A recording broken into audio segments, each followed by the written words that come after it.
تاعهم. وايضا ان شاء الله فيه لاعبين ايضا عندهم خبره، لان الخبره تاعهم ان شاء الله يستعملوها ويضعوها يعني في صالح الفريق. وهذه الامور كامل نظن يعني حاليا الوضع تاع الفريق اتحاد الحراش هو ذهني وبسيكولوجي اكثر منه شيء اخر بحول الله. وضعيه الفريق في سباق الصعود كوتش؟ لا، وضعيته الفريق دائما راهو في المرتبه تاعو، راهو حاليا يعني ما هي الا عثره ان شاء الله.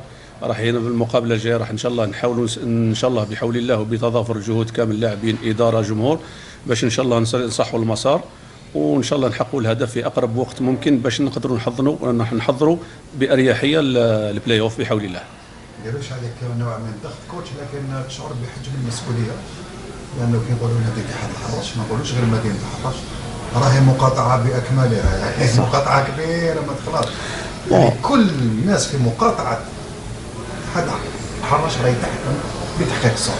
بطبيعه الحال يعني عملوا موسم رائع، الموسم الفارط، يعني كانوا يعني كل تقريبا القطر الجزائري كامل كان يشجع في الفريق ويحبوا فريق اتحاد الحراش، لان نقدروا نقولوا يعني القسم الوطني الاول راهو خاص اتحاد الحراش، وحتى اللون الاصفر الاسود راهو مخصوص في القسم الوطني الاول. نظن يعني باش تقولي لابريسيون بطبيعه الحال احنا كمدربين والخبره تاعنا نعرفوا قيمه اتحاد الحراش من تاريخ ولا من قاعده جماهيريه.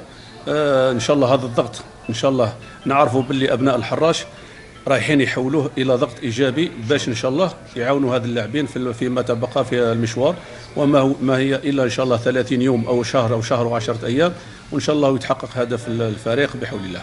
ان شاء الله. في الختام كوتش نتمنى لك الموفق، نخليوك تقول كلمه للجمهور الحراش.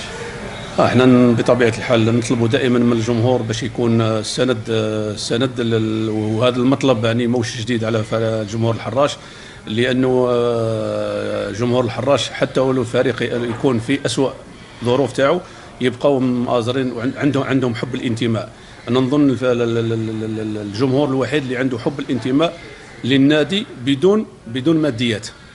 ممكن الفرق الاخرى عندها ماديات، عندها مصالح، لكن المناصر الحراشي عنده انتماء للفريق نتاعو بدون مقابل، وان شاء الله نتمنوا يكونوا السند الحقيقي في المقابلات المتبقيه.